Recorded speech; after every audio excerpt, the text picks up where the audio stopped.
E aí, vamos fazer mais uma? O que que diz aqui a questão? Ele fala o seguinte: imagina que a força de atração gravitacional entre duas esferas do vídeo seja suficiente para que a menor, de massa de 1 kg, passe a orbitar a esfera maior, e se a distância entre ambas for de 1 cm e o módulo da força gravitacional entre elas vale 1,610 a menos 7, calcule a velocidade tangencial da esfera menor durante o movimento orbital. Então, se ele quer a velocidade tangencial, ele quer saber o v, no caso, né? Que mais que ele me dá aqui informação? Ele fala que a massa do objeto vale 1 kg. Ele fala para a gente que, no caso, a distância, né, entre esse objeto menor e o objeto maior. Ele fala que a força gravitacional vale isso. Eu vou escrever isso aqui para não confundir você. Então, a massa do objeto, ele falou que vale quanto? Que vale 1 kg, aqui no caso, né, a massa menor. A distância, aí no caso, vale 1 cm. O que mais que ele fala para a gente? Ele fala que a força gravitacional, né, o Fg, que no caso vale quanto? Vale 1,610 elevado a menos 7. E aí, que mais ele quer saber? Ele quer saber qual que é a velocidade. Bom, qual que é a brincadeira, qual que é a ideia aqui do problema? A gente tem aqui uma massa maior, imagina como fosse o Sol, imagina o Sol e a Terra. Lógico, aqui é só uma ideia, tá? Então aqui no caso, esse seria a massa menor e aqui seria a massa maior. A massa maior que está em repouso em relação a esse, é esse que vai orbitar aqui no caso o objeto aqui, o objeto maior. Então aqui a distância entre esses dois vai ser o raio dessa trajetória, porque vai ser uma trajetória circular. Imagina que esse negócio aqui é um círculo, tá? E aí ele quer saber a velocidade. E o problema, ele foi bacana com você que ele te deu a força aí, né? Ele falou, a força resultante centrípeta a gente calcula dessa forma. E por que que ele te deu isso aqui?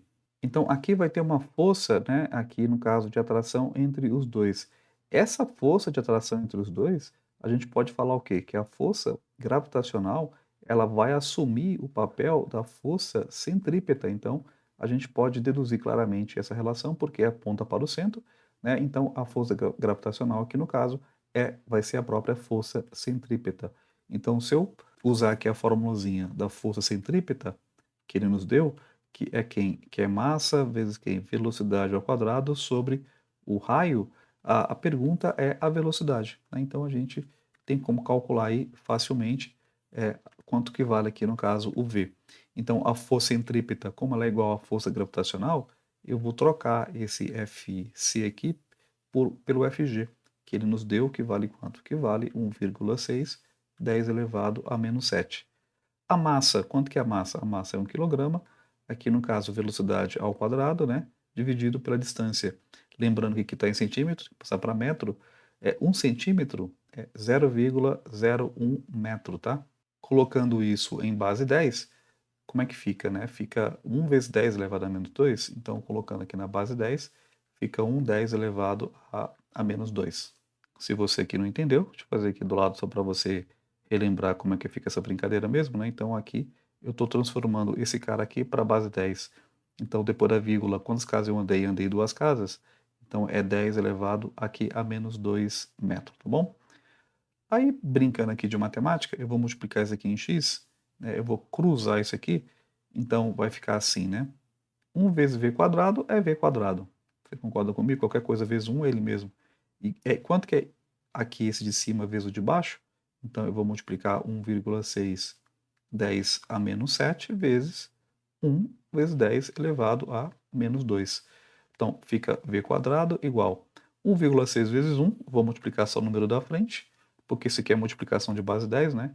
Então a gente multiplica o número da frente, mantém a base e soma os expoentes.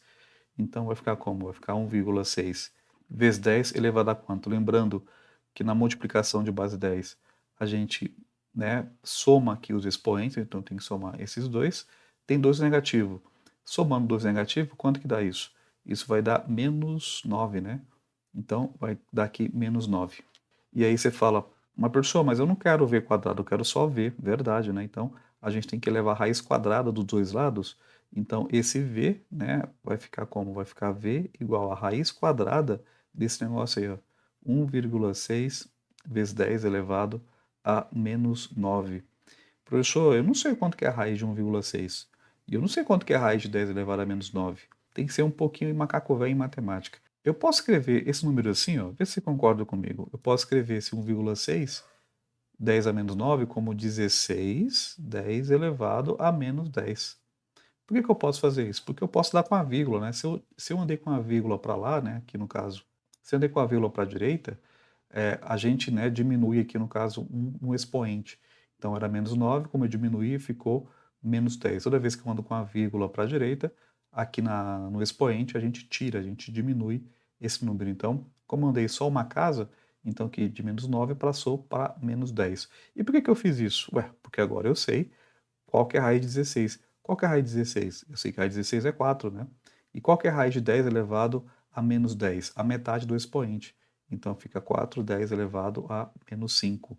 Aqui no caso, metro por segundo, né? Então, essa aqui no caso vai ser a nossa resposta. Que dá qual alternativa? Aqui no caso, o que dá a alternativa A como alternativa correta. Bacana? É isso.